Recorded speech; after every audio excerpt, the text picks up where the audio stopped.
guys, it's Jess here from the YouTube channel The Scrappy Sisters, and I am creating a little design team layout using the sketch that was this month's challenge on the Kitaholic Kits website. So I decided I needed to sponge on a little bit of this gorgeous pink color. So I mixed in this pink coral Heidi Shine with some texture paste, and I'm just mixing that round and round and round and round and round and round to try and get the texture paste to take the color. It takes a reasonable amount of this Heidi Shine to start getting the texture paste to really take on the color. But once you sort of get that going, I really am happy with the way the texture paste starts to look.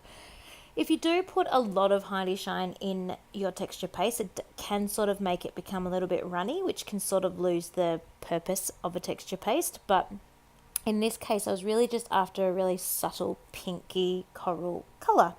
So I'm just sponging that on using an old makeup sponge actually, but it's clean, it's old, I wasn't using it, so I thought I would put it to good use in my scrap room. And just trying to create a really nice soft effect in the background. I like the idea of sponging because you can have sections where it's sort of darker and mixed heavier together, and you can have sections where it's a bit lighter and sort of lightly sponged out, which I like that look. It's the first time I've actually ever used a sponge when doing the layouts, and I was really happy with that.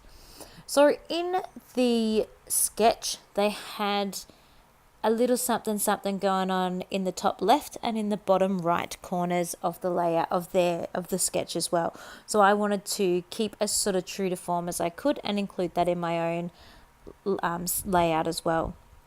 I then splashed on a little bit of this color as well, just to sort of tie in with those darker sections I did up in the top and bottom, to help it not stand out as being completely strange to have those there. So now I'm working on how I want this top corner to look, and I get out that awesome sticker book that has just got 1,000 stickers in it and try and see which ones I can incorporate into my layout. I did assume when I first got this sticker book that I would be using it more for Project Life spreads and things like that, but I actually have found that I was able to use a few bits and pieces on my layouts as well, which I'm pretty happy about. Very versatile. So yeah, just working on that top and bottom cluster at the moment, trying to put a little bit of interest into that section, because I know once I've put 2 or 3 things there, I'm just going to leave them be. But I also sort of wanted them to mirror each other, so putting a little bird sticker down in the bottom and a big bird sticker up in the top, just so they complement each other as well. I then flick to those gorgeous word stickers and try and find a sticker that's going to be suitable for this layout. I know what photo I'm using for this layout, but, well, when I say I know what photo, I'm predicting the future. I'm doing a layout for an event that hasn't occurred yet, but I know that it's happening, and it definitely will be happening on Australia Day. So I now have got it in my head that I have to make sure I take a good photograph of this event, and I've got a layout that's already ready to go, and I'll just be able to print the photo and stick it straight on. Because there's so often when you weren't organized and you didn't have your photos printed, or if this is you, I'm going to be very jealous, but you're up to date and you've done all of your scrapbooking up until now, but you really feel like doing something. Well, I just decided I'd do it anyway. I didn't want to miss out on not using this kit for a January photo. I didn't want to use all this kit up and not be able to include it with a January photo. So I'm scrapping for this photo that I know will be coming in the future. So I know exactly the kind of photo I'm going to take. I know who's going to be in the photo. I know where the photo is going to be. So I'm bearing all of that in mind as I keep scrapping. So I am doing a few different layers at the moment, trying to put a few different shapes behind the photograph, and I'm also following quite closely to the sketch. And the sketch has a little gift tag on it, so I am incorporating a tag myself. But I decided that that tag was too little, and I wanted to make it a little bit larger. So I actually cut my own tag out and stick that on to make a bigger size tag. It's harder than it sounded. I could not get the shape right when I was cutting my tag. I eventually managed it and could continue on. But yes, I just assumed I'll just cut one out. Easy, no worries. Not so much. But I get there in the end. Don't feel too sorry for me. I am just digging out my hole punch so that I can pop a little punch in it as well, so that I want to tie a ribbon or pop a ribbon through it, because if it's a tag, I feel like it needs to have a ribbon on there. And then I'm going to put it beside the photo. But I'm also making sure I've got enough layers happening in the background, just to make sure that there's enough going on behind the scenes. Did I move too quickly? I might be talking too fast for the video, actually. Sorry, I do that sometimes. I'm only just up to doing the tag now. Silly me. So once I've cut all this tag out and done all of that, I do also start thinking about layers behind the photograph, as I mentioned before, and thinking about different colors. And the sketch seemed to have some horizontal bits happening behind the photo, and different colors and different effects. And they possibly could have been stamps, they possibly could have been washi tape, but we have such gorgeous papers in this kit that I wanted to try and incorporate as sort of, not as many of those as I could, because sometimes that can look a bit crazy, but a few different bits if I could. So this is me having a dreadful time trying to cut my tag equally on each side. You'd think triangles should be easy, but alas, not so much. But anyway, I do get there. I know what happened before, by the way, when I started talking about this tag. Before I did it, I went into my little drawer beside me and thought I was getting my hole punch. I was not getting my hole punch. I was getting more double-sided tape. Now I'm getting my hole punch and making a little hole to then put the ribbon through. And that little white thread is just crocheting thread. I have it sitting right beside me. It was easy to grab. It was right at hand, so I didn't bother trying to get anything else. If I wasn't being lazy, I possibly would have got a white and gold barber's twine. But I'm happy with this white one. It looks cute, so that's fine by me. I was just moving the rhinestones and the thickers because I know they will 100% get used and I need those. So I'm just popping those within reach and just having a look through the different papers and reminding myself which ones I need next to add those rectangular layers that I want going horizontally across the page. I have no real idea of exactly how I'm doing this. I'm just sort of looking at the sketch and following it as closely as I can. I love that vellum. I just think it's gorgeous.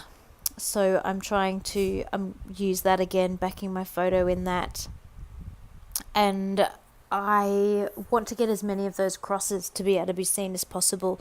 So I'm cutting the paper down so it's as close to the crosses as possible so that they're sticking out the sides of the photo. And I just had a tiny little scrap of the vellum left, and I thought that would be a really cute way to add some texture and add some visually different looks to the papers down there. So I decided that I'm going to slide that in as well. But as most of you know, sticking on vellum can be quite tricky because you don't want to see the tape. And I knew I was going to pop my photo up on foam dots so it wasn't touching the paper anyway.